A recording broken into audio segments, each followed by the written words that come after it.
إن الحمد لله نحمده ونستعينه ونستغفره ونعوذ بالله من شرور أنفسنا ومن سيئات أعمالنا من يهدي الله فلا مضل له ومن يضلل فلا هادي له وأشهد أن لا إله إلا الله وحده لا شريك له وأشهد أن محمدا عبده ورسوله أما بعد فإن أحسن الكلام كلام الله وخير الهدي هدي محمد صلى الله عليه وآله وسلم وشر الأمور محدثاتها وكل محدثة بدعة وكل بدعة ضلالة وكل ضلالة في النار.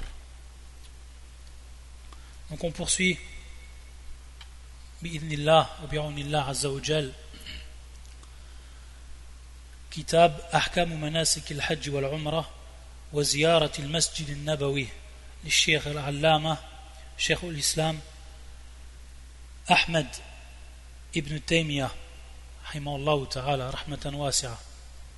Donc on a vu le dernier cours la divergence des savants pour ce qui était de Talbiya.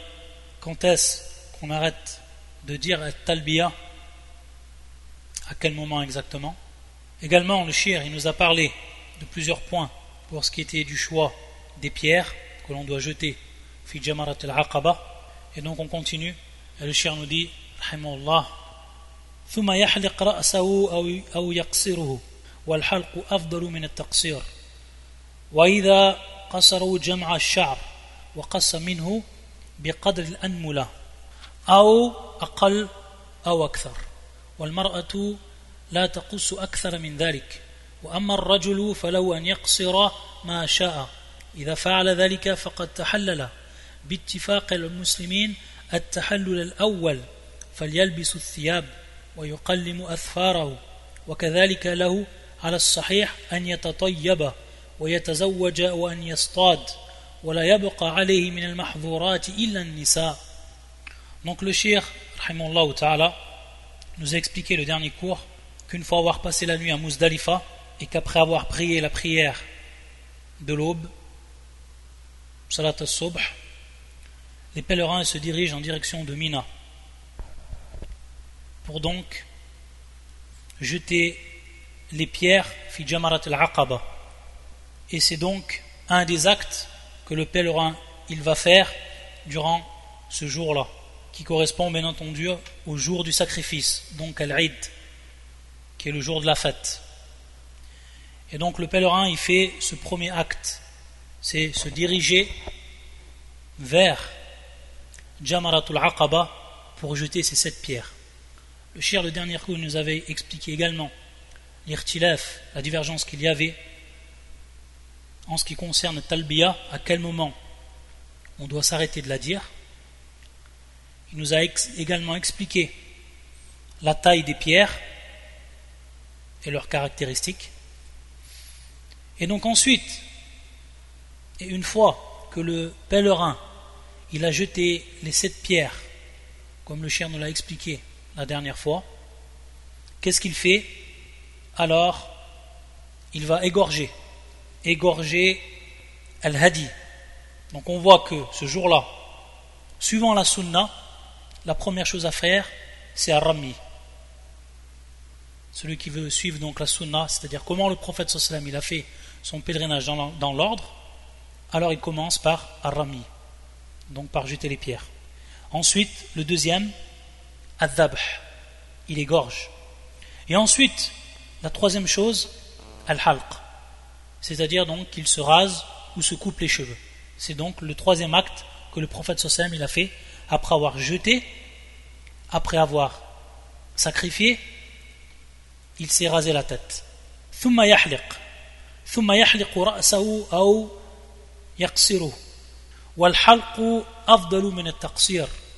Donc il se rase la tête ou alors il se coupe les cheveux.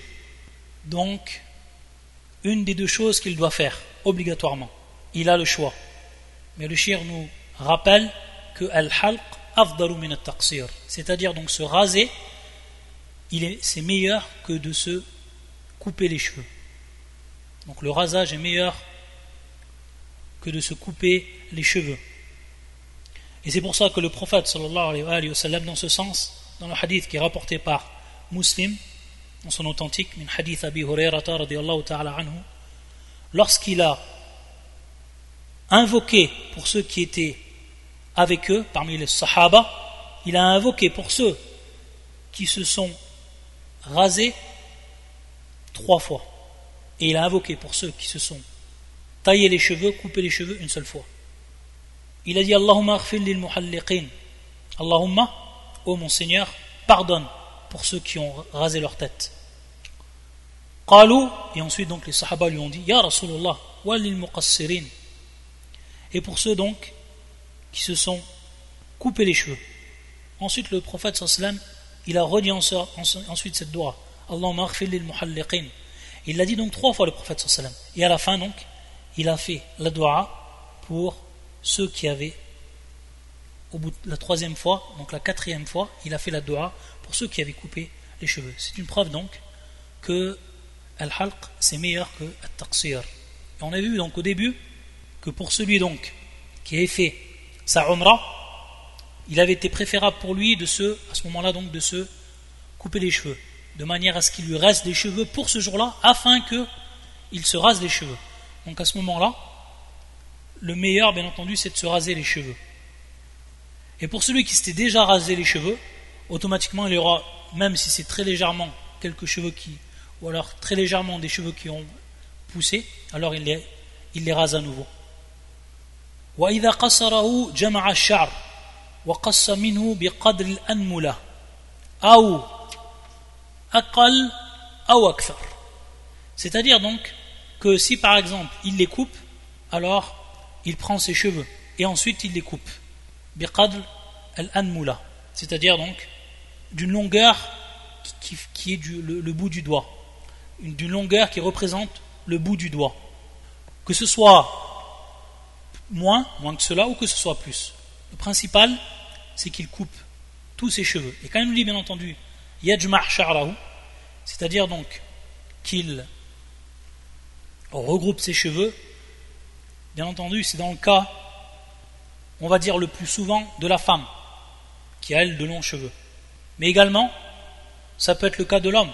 Si lui il ne coupe pas ses cheveux, ou arfan, si lui il ne rase pas ses cheveux, alors il fait à ce moment-là comme la femme, c'est-à-dire donc qu'il regroupe ses cheveux et coupe ce qui va dépasser. Bien entendu s'il a les cheveux longs, automatiquement il aura coupé tous ses cheveux à la fois, car on sait que ce soit taqsir ou que ce soit al-halq, il faut que ce soit toute la tête en entier, c'est-à-dire tous les cheveux, et on n'a pas le droit de couper une seule partie des cheveux et en laisser une autre partie.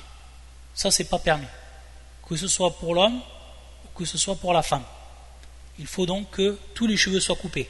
Et donc la personne qui a les cheveux longs, donc pour l'homme, et bien entendu pour la femme, automatiquement lorsqu'elle prend tous ses cheveux, elle les tire vers l'arrière et qu'ensuite elle coupe de derrière, elle aura coupé de manière uniforme tous les cheveux. Bien entendu, pour ce qui est, lorsqu'on dit al-halq afdal, c'est bien entendu pour les hommes. C'est bien entendu pour les hommes, car il est interdit à la femme de se raser la tête.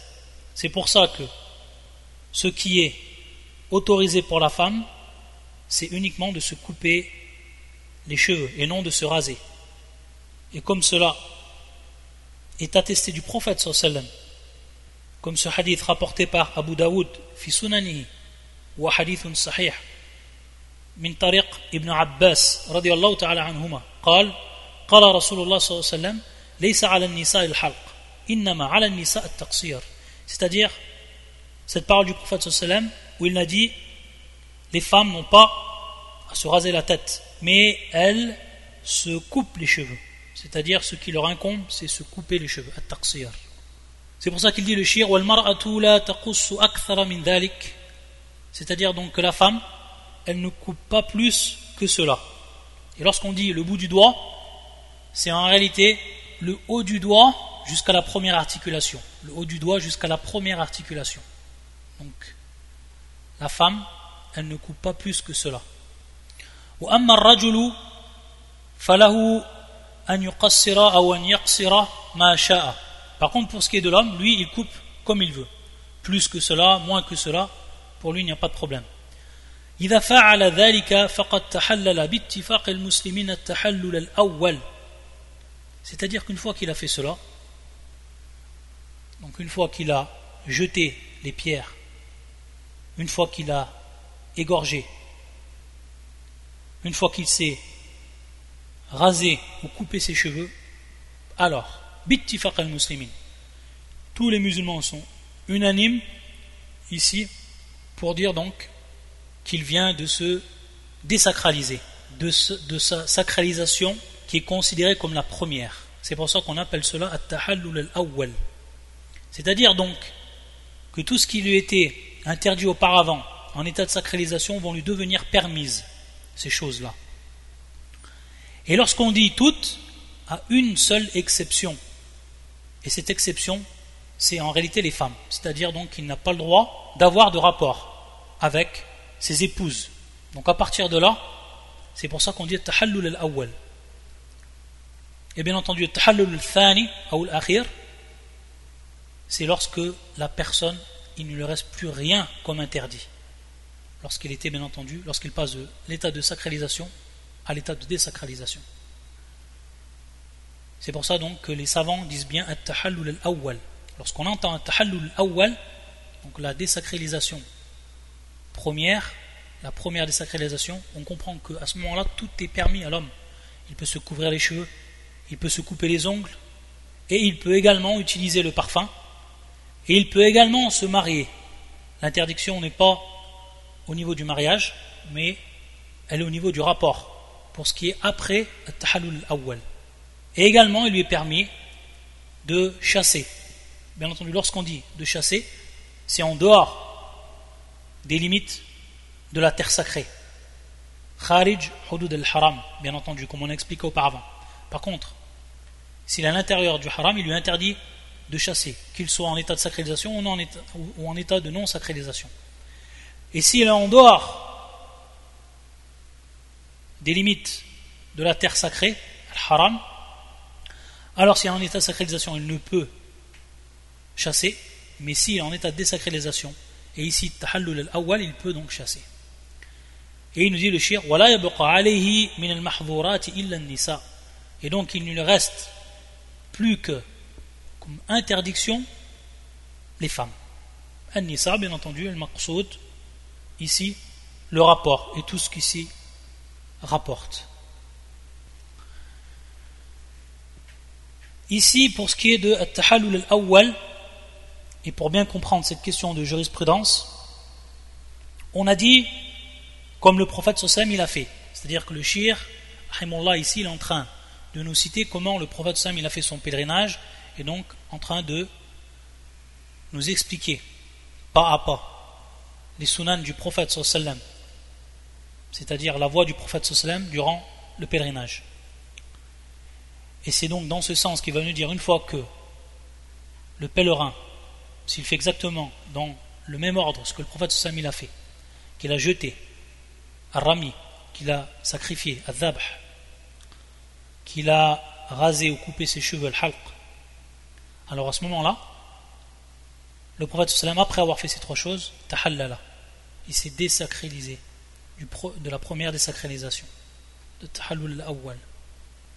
Ici, on va rapporter un hadith du prophète sallallahu alayhi wa sallam, un hadith à Aïcha, qui est rapporté par Abu Daoud, et qui est un hadith authentique.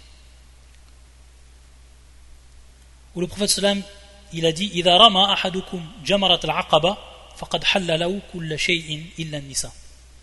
Il a dit donc, lorsque vous avez jeté les pierres, donc fi jamarat al-aqaba, alors tout devient pour vous permis sauf les femmes. Bien entendu, ici le maqsoud wa tahallul al-awwal, comme on l'a expliqué. Et Ibn Qudama, rahimahullah, kama fi al-Mughni, il va nous rappeler donc, pour ce qui est de la jurisprudence de ce point, وجملة ذلك أن المحرم إذا رمى جمرة العقبة ثم حلق حل له كل ما كان محظورا حل له كل ما كان محظورا بالإحرام إلا النساء هذا هو الصحيح من مذهب أحمد رحمه الله. C'est-à-dire donc on va comprendre que التحلل الأول il va advenir lorsque la personne, elle fait deux choses de ces trois. Qu'elle fait deux choses de ces trois. Qui sont Ar-Rami, Wal-Halq, Wal-Tawaf. C'est-à-dire donc que si le musulman, il ne fait pas dans l'ordre exact, comme le prophète sallam il a fait, et on sait que, et on le verra plus tard, qu'il est permis de retarder une chose par rapport à la sunna, ou alors de devancer une chose par rapport à la sunna, et qu'il n'y a pas de mal à cela. Car à chaque fois qu'on a demandé au prophète sallam, il a répondu la haraj, il n'y a pas de mal, il n'y a pas de mal. C'est-à-dire qu'on fasse d'abord un tawaf, ou alors qu'on fasse d'abord un dhabh, etc. C'est-à-dire qu'on ne fasse pas comme le prophète sallam il a fait au niveau chronologique, pour ce qui est des actes de ce jour-là, durant le pèlerinage. Donc, ce qu'on va comprendre, et ce que nous ont expliqué les savants de la jurisprudence et du hadith, c'est que la personne, si elle fait deux choses de ces trois choses, alors elle devient dans un état de désacralisation, et qui est la première désacralisation, tahallul al-awwal. Donc soit rami, ou alors ces trois choses qui sont ar-rami, al-halq ou al-tawaf. Donc jeter les pierres, ou alors raser la tête, ou alors faire le tawaf. C'est-à-dire si la personne elle fait deux de ces trois choses, alors tahallala, tahallul al-awwal. Si elle fait deux de ces trois choses qu'on a citées. Ar-Rami, Wal-Halq, Wal-Tawaf. Donc à titre d'exemple, si la personne elle a fait Ar-Rami, Wal-Tawaf, Tahallala. Si elle a fait Ar-Rami, Wal-Halq, Tahallala, etc. Taïb. Et bien entendu ici, il ne rentre pas Al-Dhabh, c'est-à-dire il ne rentre pas la question d'égorger. C'est-à-dire que égorger, on peut égorger bien plus tard, jusqu'à même le dernier jour de Ayyam al-Tashriq, comme on va le voir Inch'Allah Ta'ala. Donc cela, pour le pèlerin, c'est permis, et c'est ici la facilité de la religion, dans les actes d'adoration. Ensuite il dit le shir, وبعد ذلك يدخل مكة فيطوف طواف الإفاضة إن أمكنه ذلك يوم النحر وإلا فعله بعد ذلك لكن ينبغي أن يكون في أيام التشريق فإن تأخيره عن ذلك في نزاع ثم يسعى بعد ذلك سعي الحج. طيب. Donc une fois qu'il a fait cela, et toujours donc en suivant la sunna du prophète sallallahu alayhi wa sallam, et comme il a fait sallallahu alayhi wa sallam, après donc qu'il a jeté, après qu'il a sacrifié, après qu'il s'est rasé, il se dirige donc vers Mecca, il rentre dans Mecca pour faire donc ce qu'on appelle Tawaf al-Ifada. Et comme on sait, et comme on l'a vu précédemment, Tawaf al-Ifada, c'est un rukn min arkan al-Hajj. C'est donc un rukn parmi les piliers du Hajj. C'est un pilier parmi les piliers du Hajj. Donc, il est strictement obligatoire de le faire. Si la personne ne le fait pas, son Hajj n'est pas valable, n'est pas accepté. Il nous dit, s'il est possible qu'il le fasse le jour même, yani Yawm al-Nahr, le jour du sacrifice, alors c'est le mieux, car c'est ce qu'a fait le prophète sallallahu alayhi wa sallam. Et s'il ne peut pas, alors il le fait plus tard. Le shir ici, il va faire allusion à une divergence entre les savants lorsqu'il dit que ce tawaf, s'il a la possibilité de le reculer et de ne pas le faire le même jour, c'est-à-dire le jour de l'égorgement, le jour du sacrifice, il lui permet donc de le retarder, mais de le retarder au maximum durant Ayyam al-Tashriq, durant les jours donc du Tashriq. Pourquoi ? Parce que s'il le fait plus tard, alors il y a ici une divergence entre les savants. Il y a une divergence entre les savants. Et c'est une divergence, bien entendu, si on se rappelle une question qu'on a vue durant les premiers cours. Qui c'est qui nous rappelle pourquoi ici il y a une divergence entre les savants par rapport au premier ou au deuxième cours qu'on a fait, et sur une question qu'on a détaillée avant même de rentrer dans l'explication du livre, et dont je vous ai dit c'est un point qui est important à savoir car ça reviendra durant le livre, Qui c'est qui nous rappelle, parmi ceux qui ont suivi les premiers cours, qui nous rappelle à quoi elle revient cette question de divergence entre les savants? C'est-à-dire, pourquoi les savants ont divergé pour ce qui est de Tawaf al-Ifada? Est-ce qu'il est permis qu'ils le fassent après Ayam al-Tashriq ou avant Ayam al-Tashriq?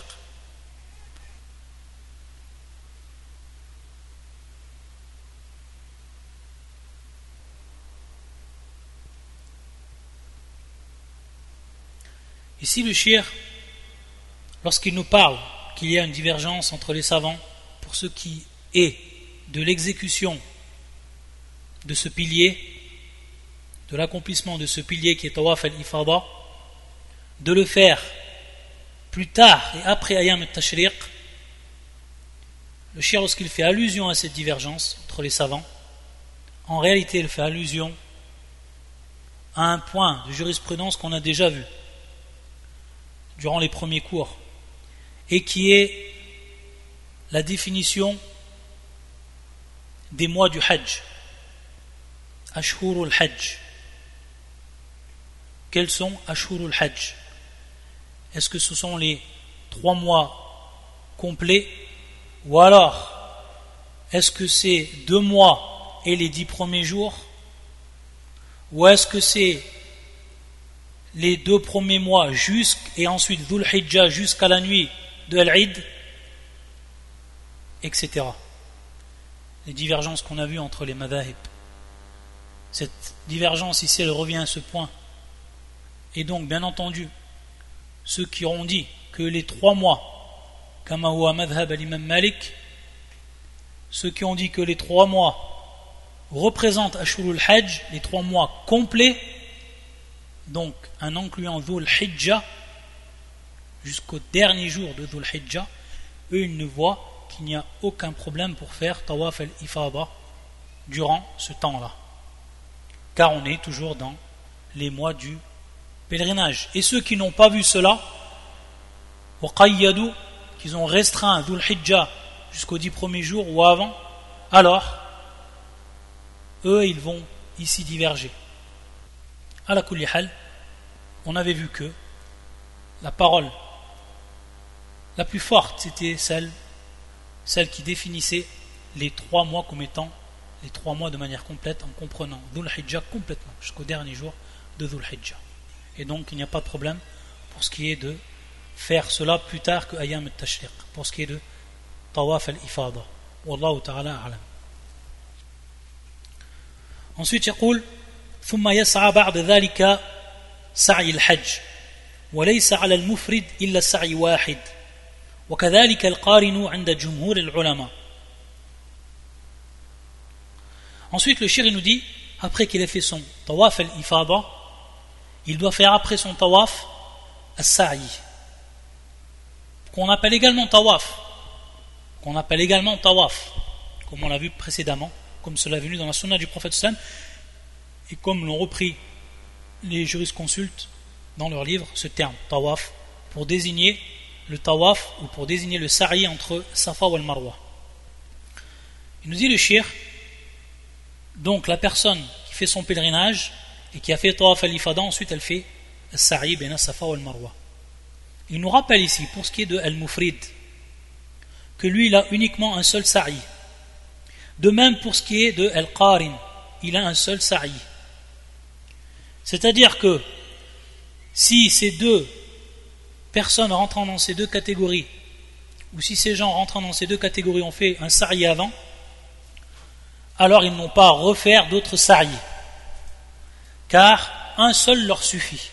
Donc ils se contentent de faire le tawaf al-ifada, donc de tourner autour de la Kaaba sans faire un sa'i une deuxième fois, car eux ils ont uniquement un seul sa'i à faire. Et ici ensuite, la parole de Cheikh al-Islam, c'est son avis, ala kulli hal, et on va le voir de plus près cet avis-là, car il pourrait étonner plus d'un pour ceux qui ont déjà étudié la jurisprudence du pèlerinage. Il nous dit وَكَذَلِكَ الْمُتَمَتِّعُ فِي أَصَحِّ أَقْوَالِهِمْ, c'est-à-dire donc de même pour ce qui est de al-mutamatti', De même, lui, il lui suffit un seul sa'i. De même, lui aussi, il lui suffit un seul sa'i. وهو أصح رواية عند أحمد وليس عليه إلا السعي واحد فإن الصحابة الذين تمتعوا مع النبي صلى الله عليه وآله وسلم لم يطوفوا بين الصفا والمروة إلا مرة واحدة قبل التعريف فإذا اكتفى المتمتع بالسعي الأول أجزأه ذلك كما يجزئ المفرد والمقارن وكذلك قال عبد الله بن أحمد بن حنبل قيل لأبيه المتمتع كم يسعى بين الصفا والمروة قال إن طاف طوافين يعني بالبيت وبين الصفا والمروة فهو أجود وإن طاف طوافا واحدا فلا بأس وإن طاف طوافين فهو أعجب إلي وقال أحمد حدثنا الوليد بن مسلم قال حدثنا الأوزاعي عن عطاء عن ابن عباس أنه كان يقول المفرد والمتمتع يجزئه طواف بالبيت والسعي بين الصفا والمروة وقد اختلفوا في الصحابة المتمتعين مع النبي صلى الله عليه وسلم مع اتفاق الناس على أنهم طافوا أولا بالبيت وبين الصفا والمروة لما رجعوا من عرفة وقيل إنهم سعوا أيضا بعد طواف الإفاضة وقيل لم يسعوا وهذا هو الذي ثبت في الصحيح مسلم عن جابر قال لم يطوف النبي صلى الله عليه وسلم وأصحابه بين الصفا والمروة إلا طوافا واحدا طوافه الأول وقد روي في حديث عائشة أنهم طافوا مرتين لكن هذه الزيادة قيل إنها من قول الزهري لا من قول عائشة وقد احتج بها بعضهم على أنه يستحب طوافان بالبيت وهذا ضعيف والأظهر ما في حديث جابر ويؤيد قوله دخلت العمرة في الحج إلى يوم القيامة فالمتمتع من حين أحرم بالعمرة دخل بالحج لكنه فصل بتحلل ليكون أيسر على الحج وأحب الدين إلى الله الحنيفية السمحة ولا يستحب للمتمتع ولا لغيره أن يطوف للقدوم بعد التعريف بل هذا الطواف هو السنة في حقه كما فعل الصحابة مع النبي صلى الله عليه وآله وسلم. Donc ici on va voir qu'il y a une divergence entre les savants comme nous le rappelle Cheikh al-Islam Ibn Taymiyyah malgré que la plupart des savants, la grande majorité des savants, ils voient ceci, que pour ce qui est de Al-Mufrid ou Al-Qarin, pour eux, il leur suffit un seul sa'i. Et pour ce qui est de Al-Mutamatti', il doit faire 2 sa'i. Donc le sa'i qu'il a fait durant sa umrah et ensuite le sa'i qu'il fait après Tawaf al-Ifada. Et d'autres savants, comme va le rappeler Cheikh al-Islam Ibn Taymiyyah, c'est son avis à lui qui va défendre ici, il voit que même Al-Mutamatti' il a un seul sa'i à faire, uniquement un seul sa'i à faire, c'est-à-dire que s'il a fait son sa'i durant sa umrah, cela lui suffira.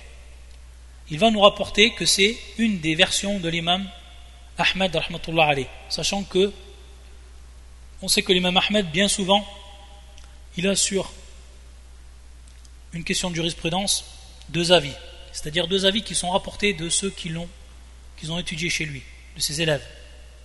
Et donc les savants spécialisés dans le madhab de l'imam Ahmed, al-Hanabila, ils ont étudié ces avis, ils ont toujours donc fait part de ces 2 avis sur une seule question de jurisprudence, bien entendu. Pourquoi 2 avis? C'est-à-dire qu'il y a plusieurs causes ici, qu'on ne va pas entrer dans les détails de cela. Il se peut que une des paroles soit plus récente que l'autre, ou etc. Ala kulli hal, il va nous rappeler ici le shir que c'est une des versions de l'imam Ahmed, un de ses avis, parmi les 2 avis qui ont été rapportés de lui, que c'est le plus authentique, car il dit as-sahhu riwayatain. Et ici, bien entendu, il va nous rappeler pour ce qui est de as-sahaba, c'est-à-dire as-sahaba, ceux qui ont fait le hajj avec le prophète sallallahu alayhi wa sallam. Il faut se rappeler une chose pour comprendre cette question. et pour comprendre également ici la divergence. Et on reviendra à une parole de Ibn al-Qayyim et également à une parole de Sheikh al-Albani rahmatullah alayh, qui a fait une étude du hadith de Aïcha que le Cheikh lui voit, qui est en réalité la parole de Zuhri et qui n'est pas la parole de Aïcha. Donc on va revenir à cela car c'est important de connaître et de savoir ce point. On sait que ceux qui étaient avec le prophète sallallahu alayhi wa sallam parmi les sahaba, il y avait des gens qui avaient apporté avec eux leur sacrifice, saqul hadi. Et il y en avait parmi eux qui n'avaient pas apporté leur sacrifice. Lam yasuqu al-hadi. Le prophète sallallahu alayhi wa sallam, lui, il a apporté avec lui son sacrifice. Donc s'il apporte avec lui son sacrifice, on sait qu'à ce moment-là, il ne peut pas donc se mettre en état de tamattu'. C'est pour ça qu'il est resté le prophète sallallahu alayhi wa sallam en état de qarin. Par contre, les sahaba qui n'avaient pas avec eux le sacrifice, il leur a ordonné de se mettre en état de tamattu'. Et donc, qu'une fois qu'ils ont fait leur umrah, de se désacraliser pour ensuite refaire leur sacralisation le 8e jour de Dhul Hijjah.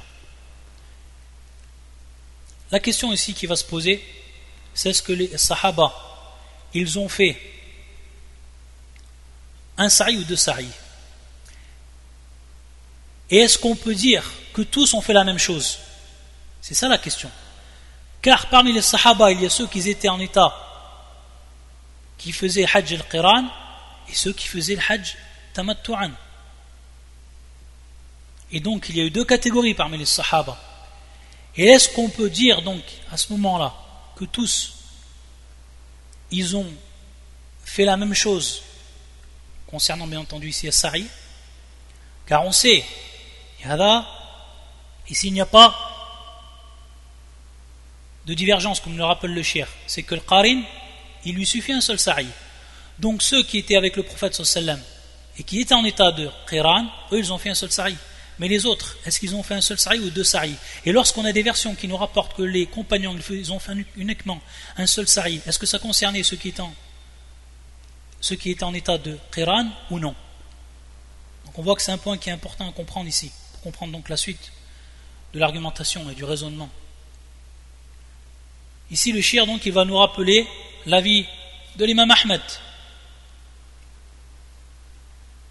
Il va la détailler par rapport à ce qui était rapporté de lui, de son fils Abdullah.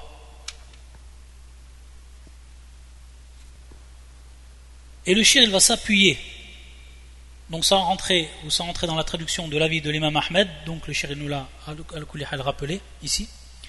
Mais ce qui va nous intéresser maintenant, c'est sur l'argumentation du shir par rapport au hadith du prophète sallallahu alayhi wa sallam. Lui, il va voir qu'il y a deux hadiths. Le hadith de Jabir, qui est auprès de l'imam Muslim, et le hadith de Aïcha. Le hadith de Jabir, lui, il va citer que les compagnons, ils ont fait uniquement un seul tawaf. C'est pour ça qu'il dit لم يطوف النبي صلى الله عليه وسلم وأصحابه بين الصفا والمروة إلا طوافا واحدا طوافه الأول. Donc on va comprendre ici معنى الطواف معنى السعي, c'est-à-dire que le maqsoud bit tawaf ici ou as-sa'i. طيب. Donc il nous rappelle que في hadith Jabir, il nous rappelle Jabir radiyallahu ta'ala anhu que les compagnons ils n'ont fait qu'un seul sa'i. Et donc la question qui va se poser, ceux qui étaient en état de qiran ou ceux qui étaient en état de tamattu'? Ça c'est la première question, pour répondre donc à l'argumentation de Cheikh al-Islam. La deuxième chose, c'est ce qu'il va rapporter de Aïcha. Aïcha, elle rapporte que les compagnons, ils ont fait deux tawaf. Annahum tafu marratayn. Qu'ils ont fait deux tawaf. On va comprendre ici, bien entendu, pour ce qui est de as-sa'i. Lui, le shir, il va annuler l'argumentation qui est faite à partir de ce hadith par le fait que cette parole en été de Aïcha, c'est pas la parole de Aïcha, mais c'est une parole de Zuhri. Sans rentrer dans les détails de la science du hadith, il va tout simplement dire que c'est en réalité une parole de l'imam Zuhri, comme si c'était donc un avis de jurisprudence. Mais ce n'est pas la parole de Aïcha qui, elle, a vu les compagnons. Taïeb. C'est pour ça qu'il va dire que ceux qui préfèrent qu'ils fassent 2 tawaf bil bayt, ceux qui sont bien entendu en état de tamattu', donc le premier sa'i et le deuxième sa'i, il va voir que c'est da'if le shir.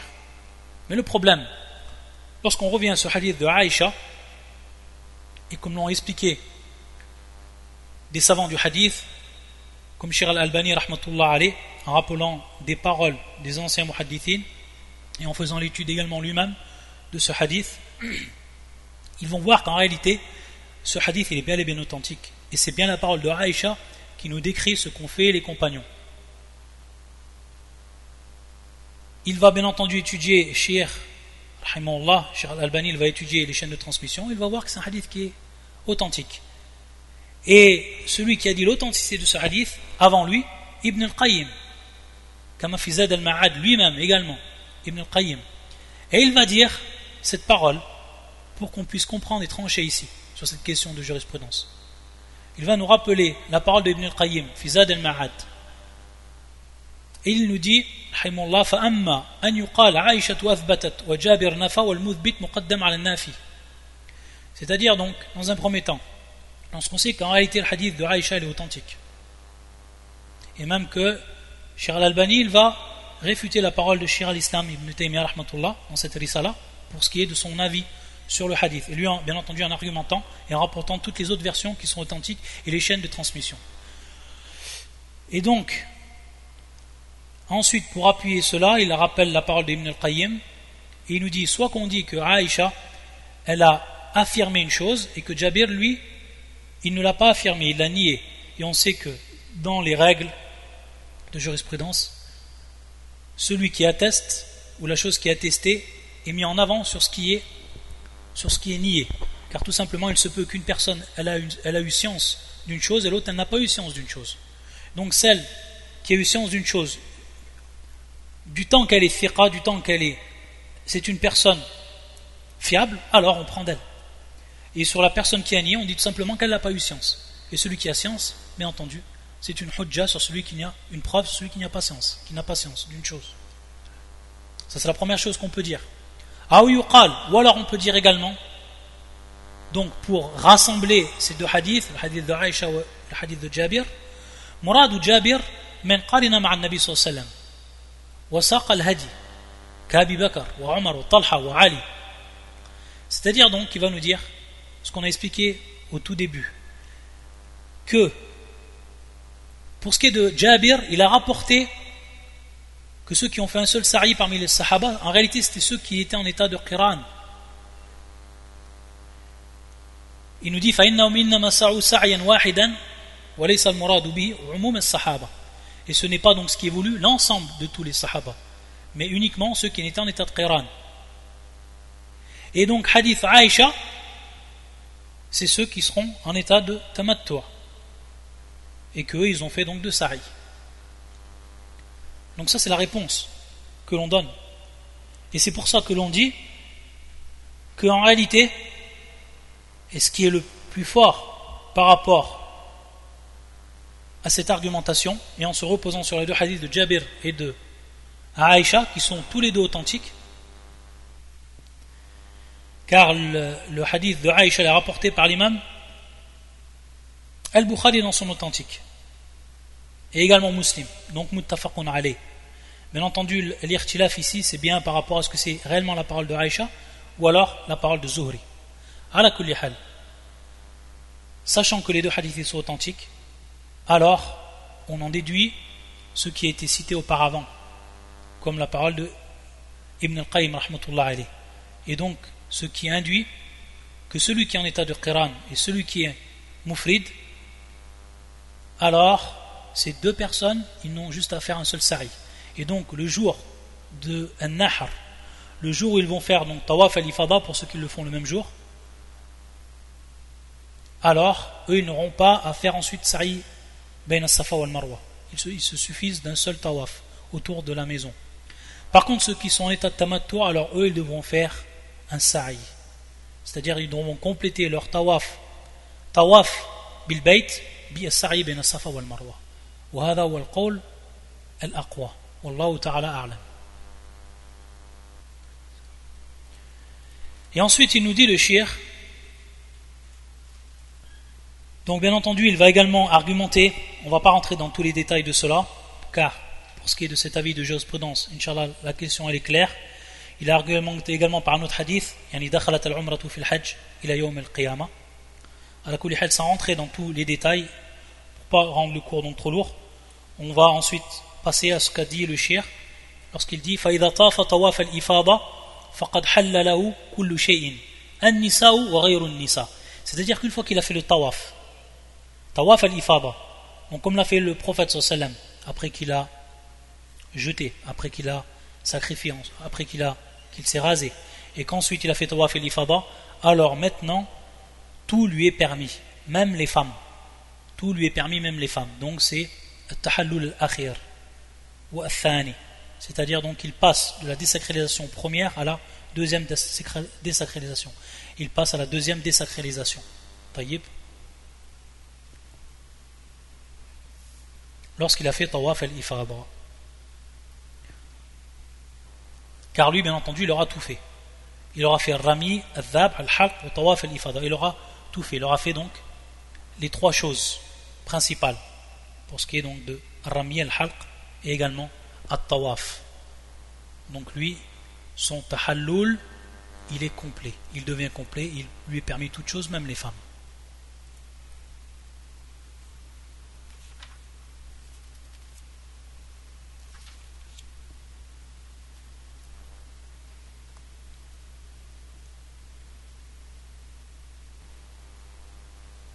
Une autre question également qu'on va aborder,